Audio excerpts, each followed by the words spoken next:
Ok, galerinha, vamos começar a correção da prova do SSA 2 de 2022, que foi aplicado hoje, dia 5 de 12 de 2021. Recebi aqui uma prova e vamos tentar respondê-la aqui, porque está a imagem um pouco ruim, mas acho que é possível da gente conseguir. Eu estou usando como editor de texto, como gravador, o Google Meet, porque eu estou com o OBS com problemas, tá? Mas é possível a gente corrigir aqui tranquilamente. A quantidade de calor Q transferido entre as duas extremidades de uma barra metálica cilíndrica,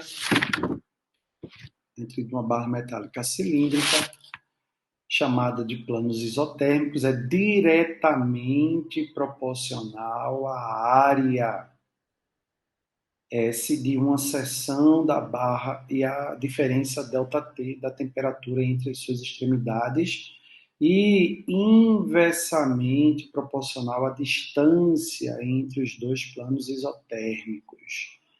Tá? Então, ó, a gente está falando de grandezas diretamente proporcionais e inversamente proporcionais. Ao dobrar a área da superfície e quadruplicar a distância entre os planos isotérmicos, sem alterar a diferença de temperatura, a quantidade de calor transferido será de quanto? Então, vamos lá. A quantidade Q de calor que ele mencionou, né? A quantidade Q de calor, ele disse que é diretamente proporcional à área S. Duas grandezas são diretamente proporcionais quando a razão entre elas se mantiver constante. Então, a quantidade de calor diretamente proporcional à área S, tá? Da barra. E a diferença ΔT de temperatura entre as extremidades. Então, além da área, também é proporcional à diferença de temperatura, tá? E ela é inversamente proporcional à distância. Duas grandezas são inversamente proporcionais quando o produto entre elas permanece constante. Então, a quantidade de calor e a distância, o produto entre elas tem que ficar constante, a razão entre a quantidade de calor, a área e a diferença de temperatura é diretamente proporcional. Então, tudo isso é igual a uma constante K. Então, essa quantidade de calor pode ser escrita dessa forma, essa constante K que multiplica S, tá? Que multiplica o ΔT, certo? Porque ele está dizendo que é diretamente proporcional à área e à diferença de temperatura, mas eu divido pela distância D. Então, esse é o meu Q, a minha expressão que dá a quantidade de calor, né? Ele diz assim, ao dobrar a área da superfície, então a área deixa de ser S e passa a ser o dobro, né? Então, eu vou chamar agora aqui de Q1, porque é uma outra quantidade, não é isso? Então, agora a área vai ser o dobro do que era antes, tá? E se ele quadruplicar a distância, então ele quadruplica a distância D, mas não altera a diferença de temperatura, tá vendo? Sem alterar a diferença de temperatura. Então a gente pode escrever isso aqui como sendo essa nova quantidade de calor, vai ser 2 sobre 4, eu vou simplificar aqui esse 2 e esse 4, vai ficar um 2, então eu vou ficar com meio de K, que multiplica S, que multiplica ΔT sobre D. E essa expressão aqui é o meu Q, né? Essa expressão aqui é o meu Q. Então, a nova quantidade de calor vai ser metade da quantidade anterior. Então, ela vai ser reduzida à metade. Então, a alternativa aí, ó, letra C, beleza? Vamos para a próxima. Um professor aplicou uma prova para 315 estudantes de uma escola. Aplicou uma prova para uma escola. A coordenação da escola deseja saber se o índice de aprovação, percentual de estudantes aprovados, foi igual ou superior a 50%. Né? Eu quero saber se metade ou mais desses estudantes foram aprovados. Dada a alta quantidade de notas a analisar, o professor decidiu utilizar um programa de computador para obter essa resposta de forma mais rápida e prática, pois já possui todos esses dados em uma planilha. Ele deve escolher uma medida estatística cujo valor numérico seja capaz de indicar por si só a resposta para o questionamento. Qual medida estatística ele deve escolher? Muito bem, vamos lá, vamos analisar as alternativas. Olha. Aqui eu tenho variância e desvio padrão. Então, veja, a variância e o desvio padrão servem para nos fornecer exatamente o grau de variabilidade em relação à média desses 315 estudantes. Então, ele só vai me dizer a dispersão, a distância em relação à média. Ele não vai me dizer a quantidade de estudantes que foi aprovado ou não, certo? Então, não seria nenhuma das duas medidas. A moda, ele vai fornecer a nota do estudante, aquela nota que mais aparece, aquela estudante que tem maior frequência. Então, se de repente, né, a que tem maior frequência uma nota que está abaixo da média, né, não significa dizer que que eu tenha metade da turma reprovada ou metade aprovada, né? Porque eu posso ter todos os 315 valores, tá? A maior parte deles, né, referente a uma nota específica, essa nota está acima da média, mas os outros estudantes que ultrapassam 50% estão com nota abaixo da média. E eles não se repetem na mesma proporção que a moda. Né? Então, a moda não seria a melhor indicação. A média também não. Por quê? Porque, veja, se metade da turma tiver com nota 10 e a outra metade tiver com nota 0, então você tem a média 5 da turma. Contudo, você tem aqui uma quantidade ímpar, não é? Uma quantidade ímpar de termos. Então, você não teria, né, metade da turma em si, né? Porque você tem a quantidade ímpar de estudantes. Tá?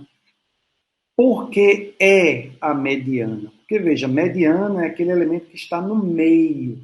Então, desde que eu pegue as suas notas e coloque em ordem. Então, vamos supor que você coloque a sua nota em ordem aqui, tá? Vou pegar aqui 3, para a gente ter uma ideia. Então, vou pegar aqui duas notas 2, vou pegar aqui uma nota 3, né? Vou pegar aqui uma nota 4, uma nota 5. Veja, se eu olhar para aquele elemento que está no meio, eu já tenho exatamente 50% de um lado e 50% do outro, do termo que está do meio, não é isso? Da mediana. Se aquela mediana do meio for a média, não é isso? Aquela nota do meio é a média, é a nota que se refere à média, então, para cá eu tenho já 50% de aprovados, não é isso? Então, a mediana, ele vai me dizer se o aluno foi aprovado ou não. Então, vamos supor que essa escola tenha média 7. Se a mediana for 7, a média for 7, se a nota que está no meio é 7, então significa dizer que mais de 50% da turma, que estaria à direita, né? Vamos supor que a mediana aqui, ó, se a mediana for 7, que é a nota de aprovação, então você tem 50% da turma para cá, 50% da turma para cá, correto? Então, se você tem 50% da turma para cá, 50% para cá, então mais de 50%, né, isso aqui, ó, mais do que 50%, foi aprovado. Se essa nota do meio não for a nota de aprovação, né, vamos supor, se a nota do meio, a nota 6, né, então resta saber se esses 50% são notas acima de 6. Acima de 6. Né? Então, a mediana vai me dar uma dimensão de quem foi aprovado ou não, de acordo com a média. Né? Então, a alternativa aí, mediana. Né? Não sei se ficou bem claro para vocês. Bora lá para a próxima. Ao tomarmos, essa questão é muito interessante, essa questão é muito legal. Ao tomarmos duas circunferências com raios diferentes, a depender da posição entre elas, a quantidade mínima de interseções entre circunferências é 0 e a quantidade máxima é 2. Então, ele mostra aqui, ó. Então, se eu tiver 2 círculos, eu tenho 2 regiões. Com 3 circunferências, tenho 2 interseções, que são esses pontos, né? Com 3 circunferências, todas com raios diferentes, a quantidade mínima de interseção entre as circunferências vai ser de 2 a 2 é zero. Né? Então, se você tem aqui, ó, a quantidade mínima é zero, certo? De interseção entre elas. Muito bem. 2 a 2, né? Aí, continuando. E a quantidade máxima é 6. Veja, se elas forem tangentes, então a quantidade mínima é 1, né? E não 0. Ela só, a quantidade mínima é quando ela não tiver ponto de interseção. Mas se falar em interseção, a menor quantidade de interseção é 1. Né? Então, isso aqui é um texto que teria que ser revisto. Né? Quando ele diz aqui a quantidade mínima de interseções entre as circunferências é 0. Não, a menor quantidade é 0, pode ser 1, certo? Mas quando eu tenho aqui elas juntas, eu tenho uma interseção. Tá? Então, aqui 0, quando elas não se tocam, certo? Uma quando se toca, ou eu tenho aqui duas, né? Duas interseções. Né? A quantidade mínima é 0. A mesma coisa para 3. A quantidade mínima é 0, se as 3 forem distantes entre si, 2 a 2, não é isso?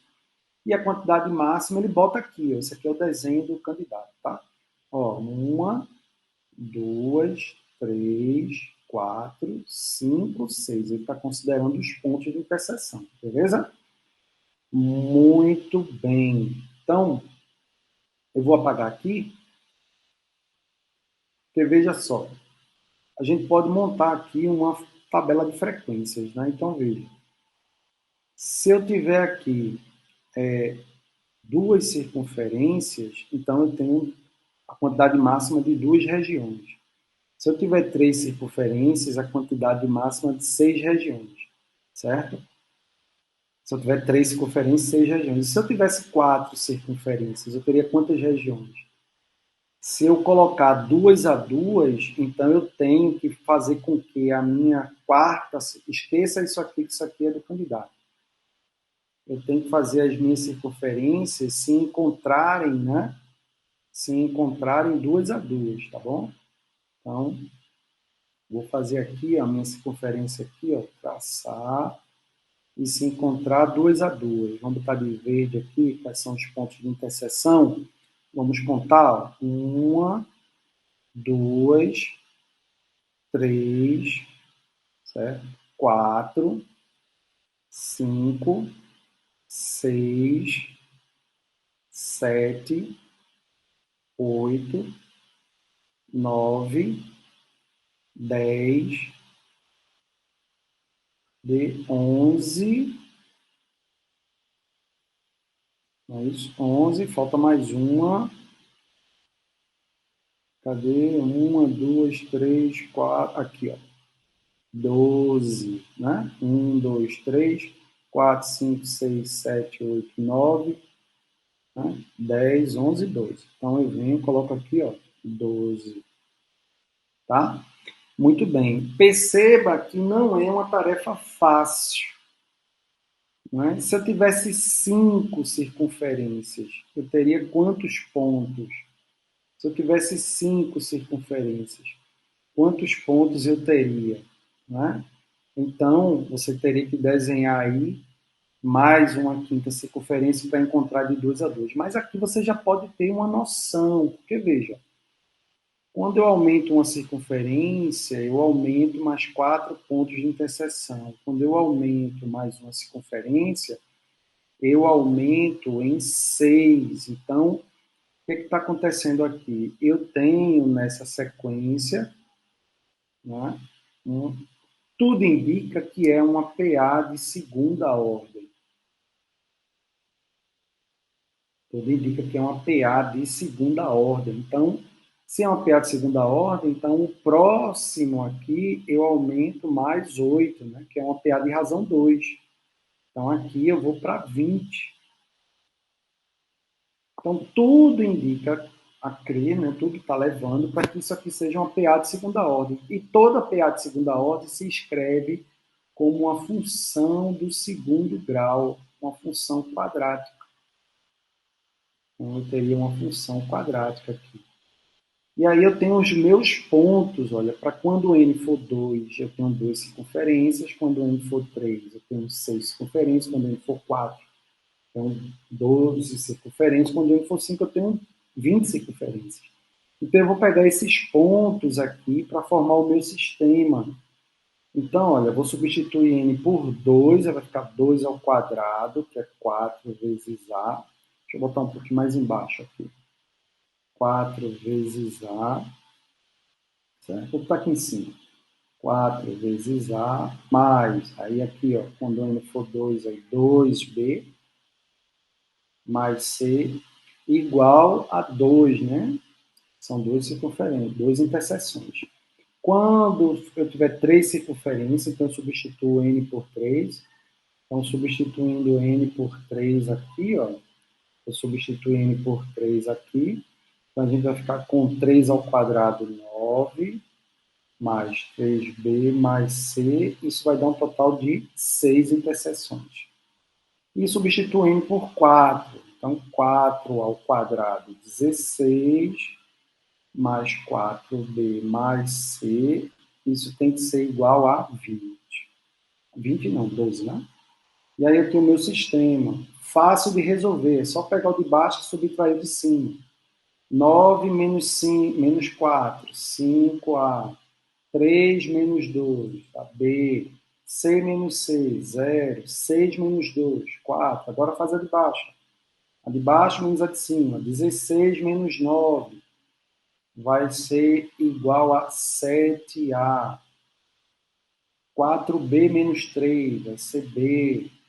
C menos C dá 0 e 12 menos 6 vai dar 4. Não é isso? Cadê? Isso. Né?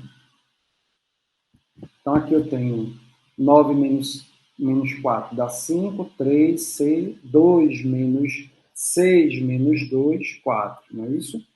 E aqui 6, eu botei 4. Estava achando estranho. 6 aqui, muito bem. Aí agora eu tenho esse sistema. De novo, a de baixo menos a de cima. 7 menos 5, 2. B menos B dá 0. E 6 menos 4, 2. Então eu sei que A é igual a 1.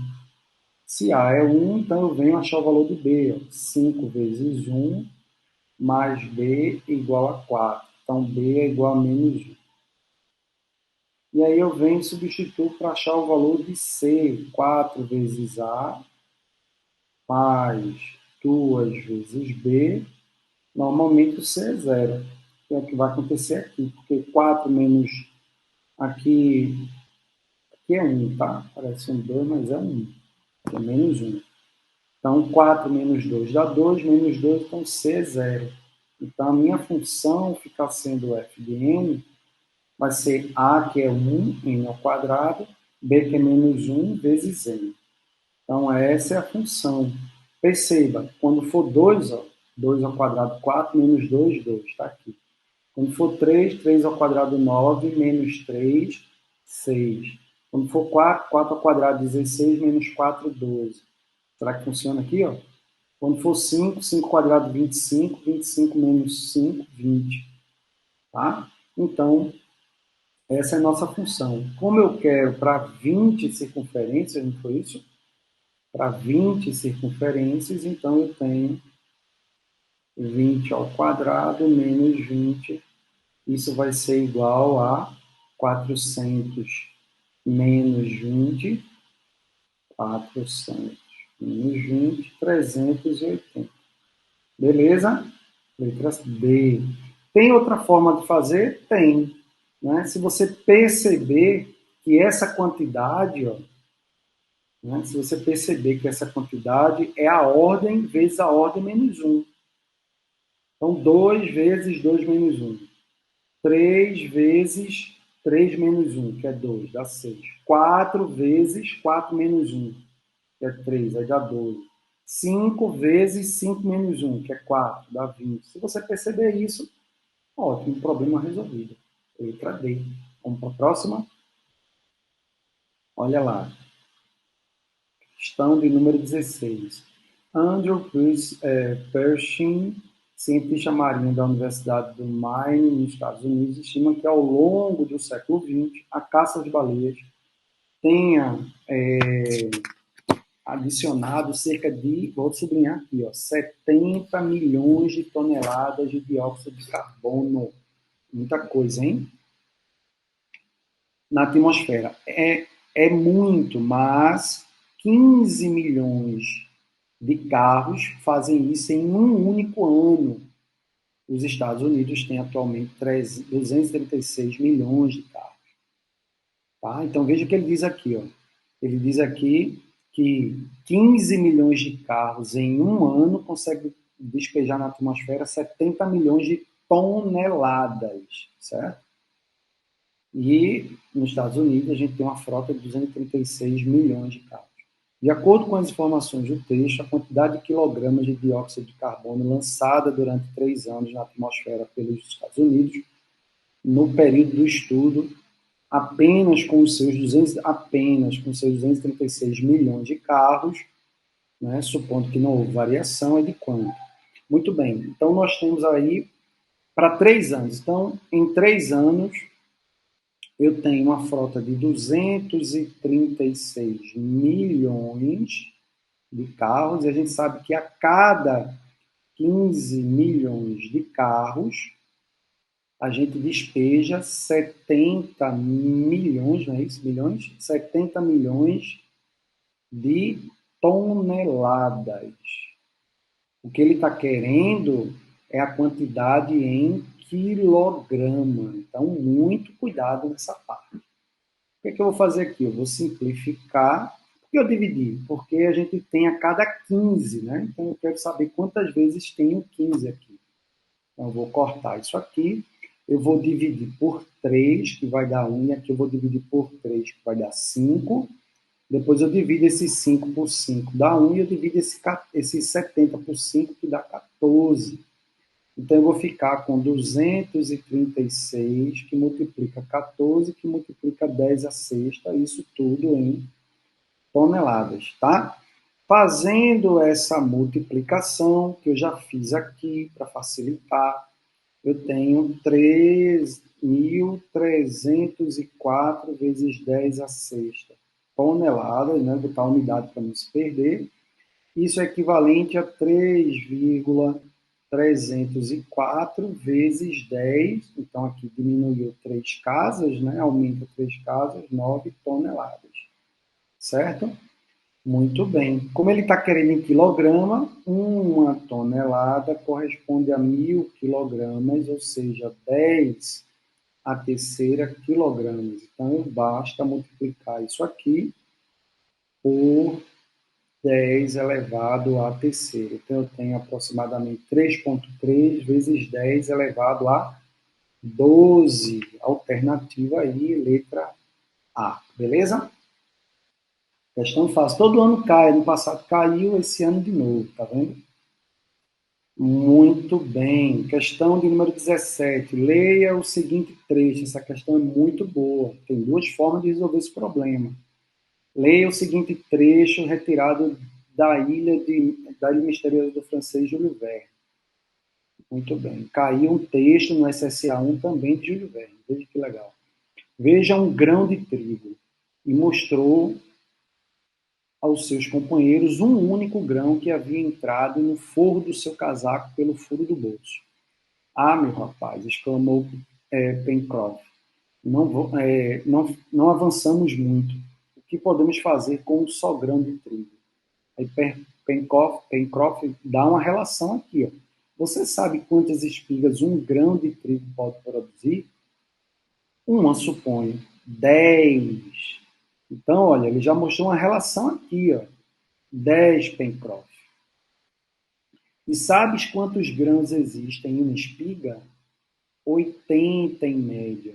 Portanto, se plantarmos esse grão na primeira colheita, teremos 800 grãos, né? Que produzirão na segunda 640 mil na terceira 512 milhões.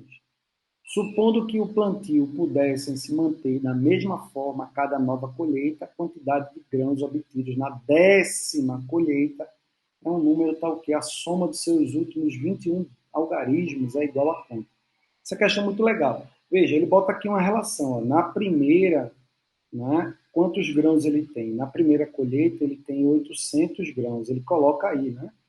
Sabes quantos grãos eu tenho na espiga? 80. Portanto, se plantarmos esse grão na primeira colheita, teremos 800 grãos. Na segunda colheita, eu vou botar 800, 8 vezes 10 ao quadrado, que vou escrever assim, ó, 2 à terceira, vou deixar 8 vezes 10 ao quadrado, tá certo? Depois a gente percebe que é 2 à terceira.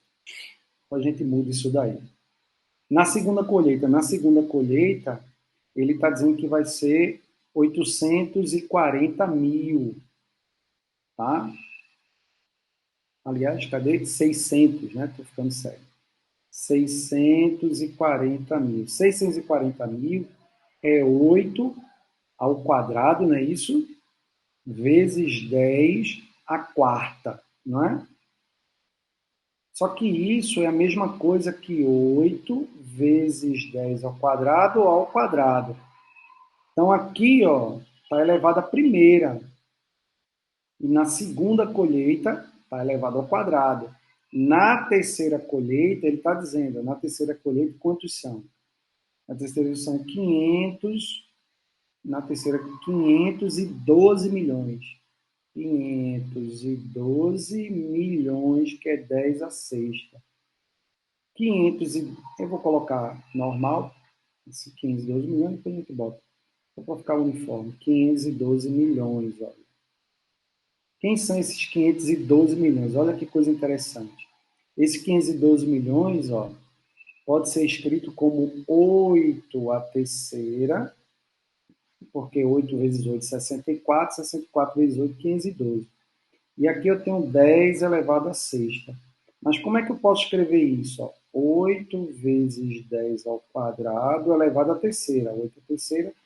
Então, perceba que para cada colheita tem uma potência que está em função exatamente da ordem, né? Então, na enésima colheita, eu terei 8 vezes 10 ao quadrado elevado a n. Aí ele está perguntando aqui, ó, supondo que os plantas pudessem se manter na colheita, a quantidade de grãos obtidos na 10ª colheita. Então, na 10ª colheita, eu tenho 8 vezes 2 ao quadrado, 10 ao quadrado elevado a 10ª. E eu posso escrever assim, ó, 2 à terceira vezes 10 ao quadrado elevado a 10ª. Que pode ser escrito como 2 elevado a 30 vezes 10 elevado a 20. Então, perceba que isso aqui, ó, isso aqui, o que é que isso aqui vai ser? Vai ser um número bem grande, não é isso? Um número bem grande, seguido de 20 zeros. 20 zeros. Então, ele está querendo, olha, os 21 algarismos, os 21 últimos algarismos. Então, eu já sei que os 20 últimos são zeros, né? Então, ó, os 20 últimos algarismos são zero. Os 20 últimos algarismos são iguais a zero. O que a gente precisa saber é o último algarismo desse aqui. Ó. Quem é o último algarismo? Quem é o último algarismo desse aqui? Eu só preciso saber em que algarismo ele termina. Veja, eu posso resolver isso de duas maneiras. Né? A maneira correta não é uma maneira que se vê na escola, pelo menos não de maneira normal. Ele pode ver nas aulas de Olimpíada. Né? Eu poderia saber que algarismo termina isso aqui. Veja, saber o algarismo da unidade de um número significa dizer qual é o resto quando você dividir por 10. Se você souber o resto que você divide por 10, então você sabe muito bem em que algarismo ele termina. Porque, veja, por quê? Porque esse número vai ser um múltiplo de 10 mais R. 2 elevado a 30 vai ser um múltiplo de 10 mais R. Esse múltiplo de 10 termina em zero, mas o resto vai ser o último algarismo. Né? Por exemplo, se eu estiver falando aqui de 80, não é isso? 81. 81 seria 8 vezes 10 mais 1, que é o resto da divisão de 81 por 10. Né? Então, a gente está falando aqui de uma congruência. A maneira correta de fazer essa questão é usando congruência. Eu preciso saber qual é o resto da divisão de 2 elevado a 30 por 10. A gente escreve assim, ó, mod 10. Aí, para chegar nessa solução, eu preciso achar uma potência de 2 que deixe o menor resto possível por 10. Então, veja, se eu pegar 2 elevado, por exemplo, a 4, ele dá 16, não é isso? Dá 16. E 16, quando eu divido por 10, dá resto 6, mod 10. Correto? Então, não é interessante pegar 2 a quarta. Eu tenho que pegar o que mais se aproxima. Então, se eu pegar aqui, por exemplo, 2 elevado à quinta, eu tenho 32. E 32, quando eu divido por 10, vai deixar que resto? Resto 2.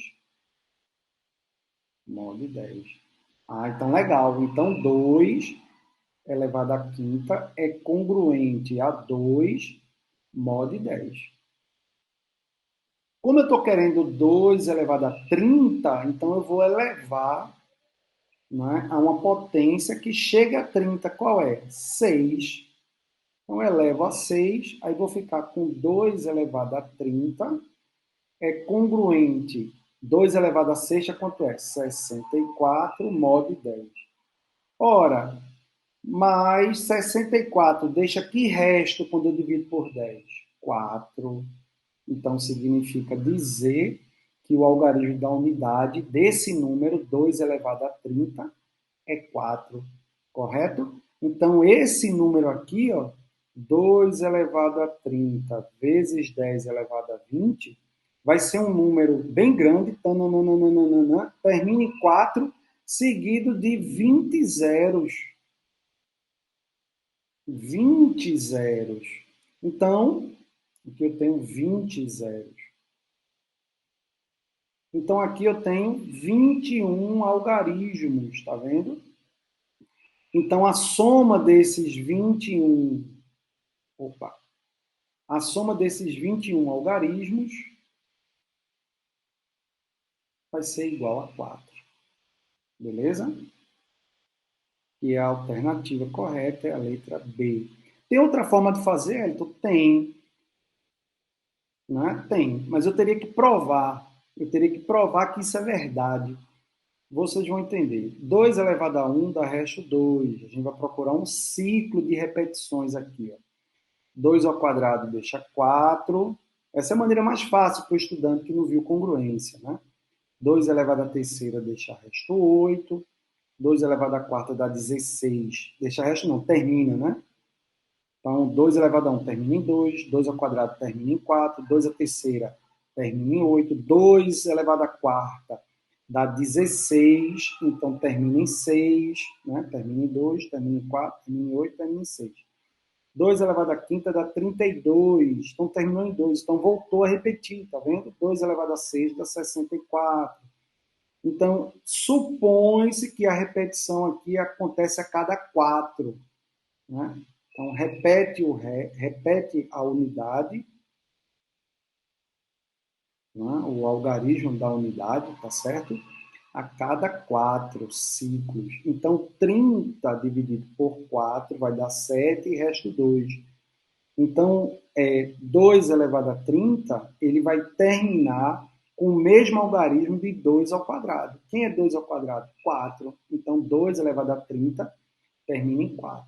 né? Então, seria uma forma de você também perceber essa resposta. A maneira correta é usando congruência, né? Quem assistiu às aulas de Olimpíada, né? Quem assiste a aula da Olimpíada se dá bem, porque isso a gente vê nas Olimpíadas. Vamos para a próxima. Próxima questão. A figura abaixo é formada por 8 quadrados congruentes de lados 1 centímetro, sendo a configuração mais simples para o jogo dos pontinhos. Nessa variação, o objetivo é formar um triângulo com vértices em 3 dos pontos em destaque na figura. O jogador seguinte deve fazer o mesmo procedimento, mas não pode utilizar nenhum dos pontos que pertençam a algum triângulo já formado. Perde o primeiro competidor que não conseguir formar um triângulo. Nesta figura, todos os segmentos de reta consecutivos são colineares ou perpendiculares. Quantos triângulos distintos podem ser formados pelo primeiro competidor a jogar? Quantos triângulos formados? Então, veja, a maneira interessante de fazer essa questão é assim. Para formar um triângulo, eu preciso escolher 3 pontos. 3 pontos desse total aqui. Então, quantos pontos eu tenho aqui? Eu tenho 15 pontos. Então, para escolher 3 pontos, a ordem não vai importar, né? Para formar um triângulo, ABC, BCA é o mesmo triângulo. Então, a gente vai fazer uma combinação aqui. Combinação de 15 pontos para escolher 3. Esse é o total de triângulos. Só que existe pontos aqui que não vai formar triângulo. Por exemplo, esses 5 pontos que estão na mesma reta, eles não vão formar triângulos. Nem esses 5 pontos também não. Esses 3 pontos não formam triângulo. Então, o que eu preciso fazer? Né? Eu preciso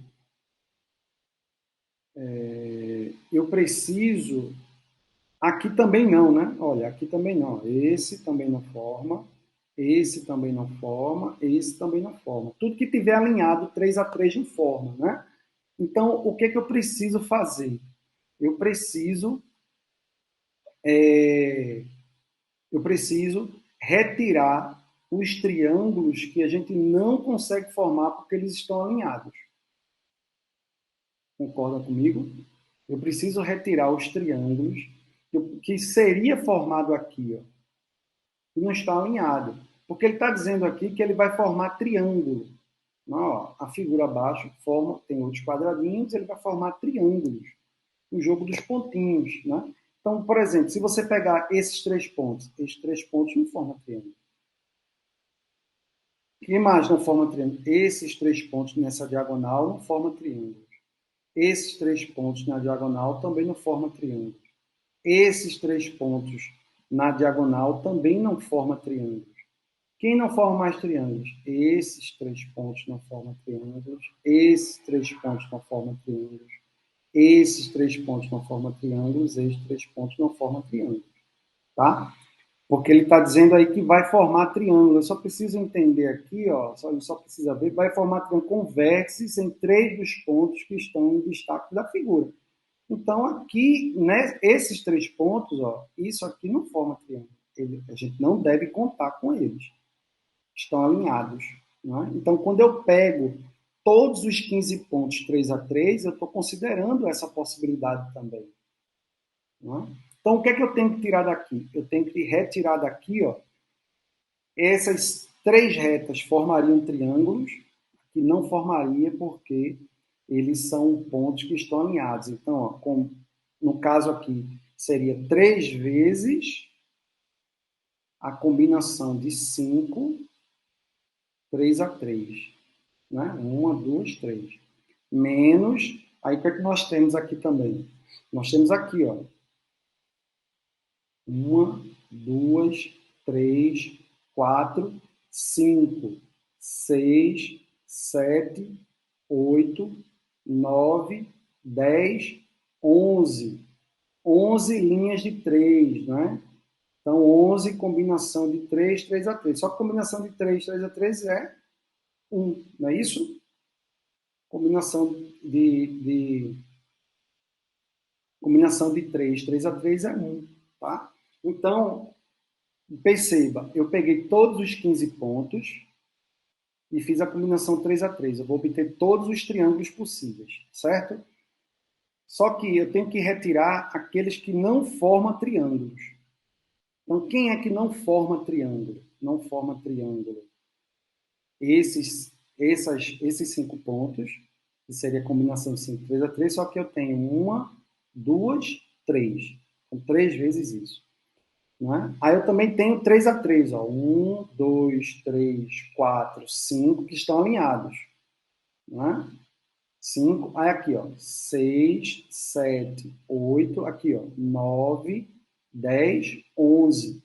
11 combinações de 3 a 3. Só que combinação de 3 a 3 é 1, né? Então aqui, ó, 15, 14, 13, 3, 2, 1 é o total dessas combinações. Menos, deixa eu botar esse menos com outra cor, para a gente não pensar que é um sinal negativo. Vamos pensar que é um tracinho, né? Aí aqui agora, 3 vezes combinação de 5, 3 a 3. 5, 4, 3, 3, 2, 1, menos 11. Vou botar 1 aqui porque a combinação de 3 a 3 é 1, não é isso? Então vamos simplificando agora. Então aqui, ó, por 3, aqui vai dar 5, por 2, aqui vai dar 7, esse 3 cortou com esse 3, tá? Esse 2 cortou com esse 2, com esse 4. Então nós ficamos com 5, que multiplica 7, que multiplica 13, menos 5 vezes 2 vezes 3, menos 11. Então, 5 vezes 7 dá 35, vezes 13. 3 vezes 5, 15, vai 1, 9, 1, 10. 1 vezes 5, 5. 1 vezes 3 dá 3, não é isso?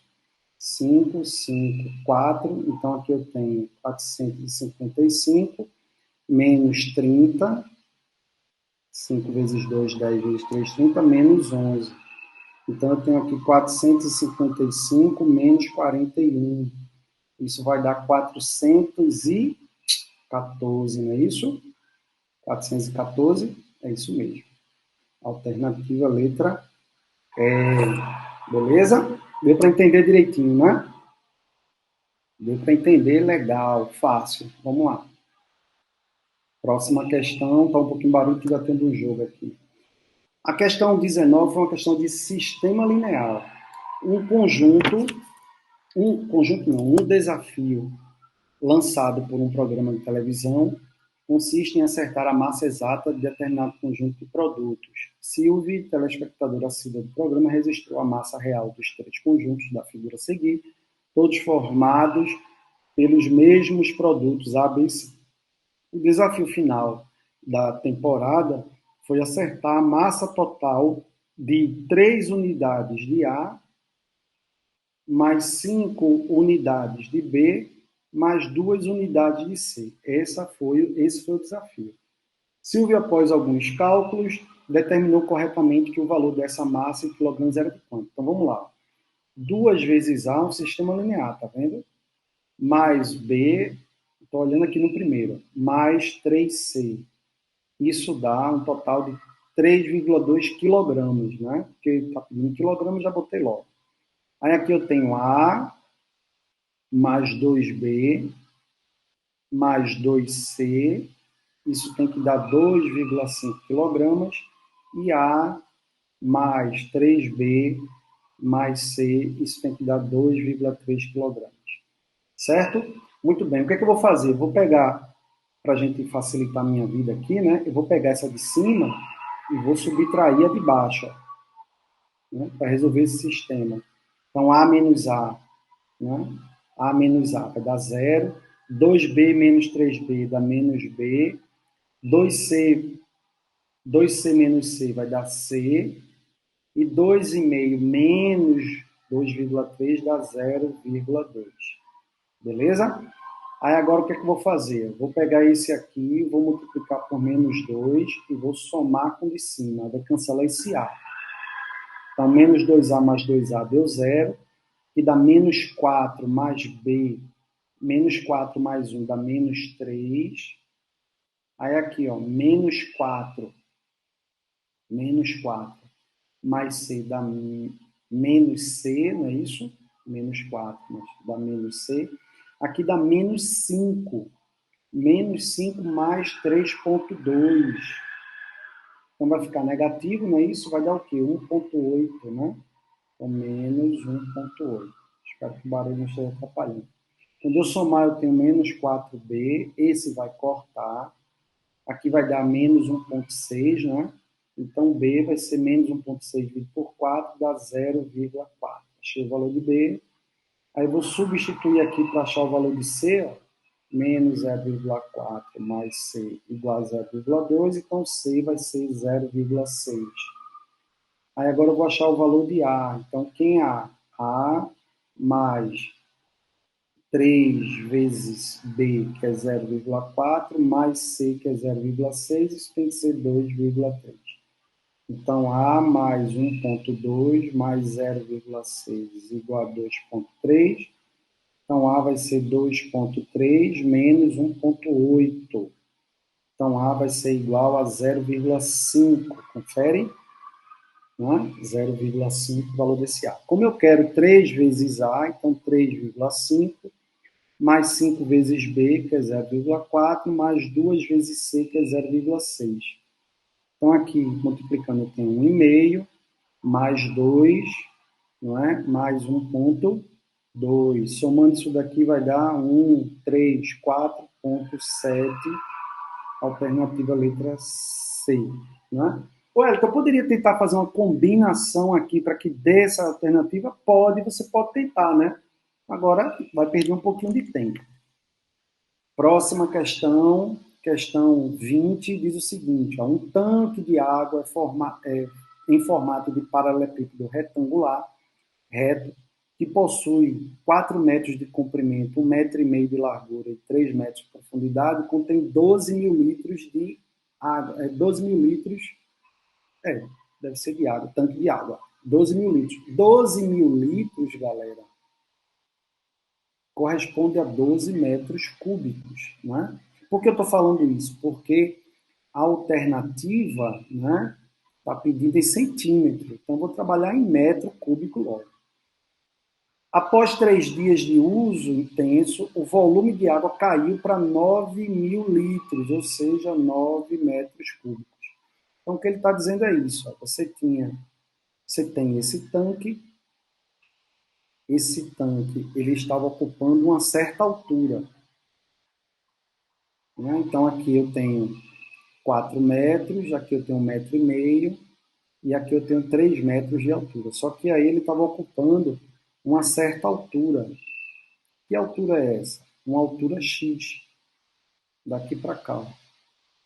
Vamos descobrir quem é essa altura? 4 vezes 1,5 vezes x, isso dá a quantidade de água que ele tinha no início, 12 metros cúbicos. X vai ser igual a 12 dividido por 6, né? 4 vezes 1,5 dá 6. 2 metros, não é isso? 2 metros. Aí agora o que aconteceu? Aconteceu que ele reduziu o nível, né? E agora está com a outra altura y. Só que agora ele tem 9 metros cúbicos. Então significa dizer que 4 vezes 1,5 vezes a nova altura dá 9 metros cúbicos. Então aqui eu tenho 9 dividido por 6. Isso dividido por 3 que dá 1,5 metros. Então, teve o quê? Uma redução, não foi lógico. Teve uma redução de quanto? De 2 menos 1,5 metros, deu 0,5 metros, que corresponde a 50 centímetros, alternativa letra B. Muito bem. Questão 21, essa questão 21 está repetindo. Caiu no ano passado, né, na prova de janeiro desse ano de 2021. Olha aí que coisa. Né? A prova do ano passado, não me recordo se foi desse ano, mas foi uma prova anterior, né, 2021, que era para acontecer em dezembro, aconteceu em janeiro. Muito bem, ele está dizendo o seguinte, ó, se a soma S dos n primeiros termos de uma progressão aritmética é dada por essa expressão, qual é o valor do 20º termo dessa sequência? Muito bem, quem é o 20º termo dessa sequência? Olha só, se eu tiver a soma de um termo, eu tenho 2 vezes 1 ao quadrado menos 1, isso vai dar 1. Logo, esse único termo é o primeiro, tá? Está falando que é uma PA. Se eu quero a soma dos dois termos, então eu tenho 2 para n igual a 2, né? Ao quadrado menos 2. Isso vai ser igual a 4, 8 menos 2, 6. Então, significa dizer que o A1 com o A2 é igual a 6. Hein? Como o A1 é 1, então o A2 é igual a 5. Né? Então, aqui eu já tenho a minha PA, o primeiro termo é 1 e o segundo termo é 5. Então, a minha razão aqui é 4. Né? Eu quero descobrir quem é o 20º termo dessa sequência. Quem é o A20? Né? Então, o A20 vai ser o A1 mais 19 vezes a razão, né? Porque do A1 para o A20, eu vou somar a razão 19 vezes. Então, o A20 vai ser o A1, que é 1, mais 19 vezes a razão, que é 4. Olha aí. Então, 1 mais 4 vezes dá 76, não é isso? Então, A20 é igual a 77, letra B. Beleza? Essa foi fácil. E a última questão, uma questão de dado, e a última é a última já. Né? Muito bem. A última questão é a questão de probabilidade. Né? Cansei de fazer essa questão de dados, soma de dados, de pontos de dados, multiplicação. Né? Lançaram-se simultaneamente 2 dados honestos e iguais. Cada dado possui 6 faces, cada uma delas com um número de 1 a 6. Um dado comum. Qual a probabilidade do produto entre os números das faces voltados para cima ser ímpar? Veja, se você quiser, né, você pode escrever aqui, ó, os resultados que darão no produto dessas faces, tá vendo? Cansei de fazer questões assim, 1 vezes 1, 1, 1 vezes 2, 2, 3, 4, 5. Só que não vou fazer assim. Vou fazer por contagem. Quando você lançar 2 dados, o primeiro dado tem 6 possibilidades de resultado, o segundo dado também 6. Então, eu tenho 36 produtos. Lógico que alguns produtos se repetem, mas eu tenho 36 produtos. Se eu quero que o produto seja ímpar, a única condição para que 2 números multiplicados seja ímpar é que os 2 sejam ímpares. Logo, não é isso? O primeiro dado, quantas faces são ímpares? 1, 3, 5, e o segundo dado também. Então, nós temos aí 9 produtos ímpares.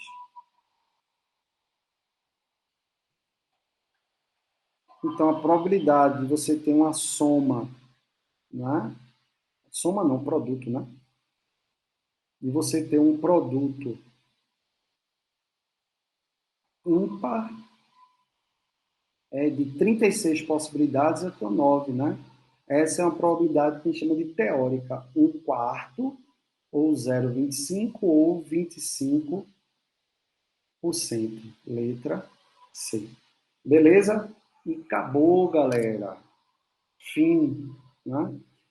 Pessoal, quero agradecer por você ter visitado aí o canal no YouTube, o blog também, ndmar.wordpress.com. E quem me segue no Instagram, Eliton Sims, tá lá a resolução também, tá lá no Instagram, tá? Não só do primeiro ano, e do SSA2 também, e dia 19, dia 20, dia 19, que é o domingo, né, de hoje a 15, eu volto aqui para publicar a resolução do SSA 3. Valeu? Obrigadão, um abraço e até lá.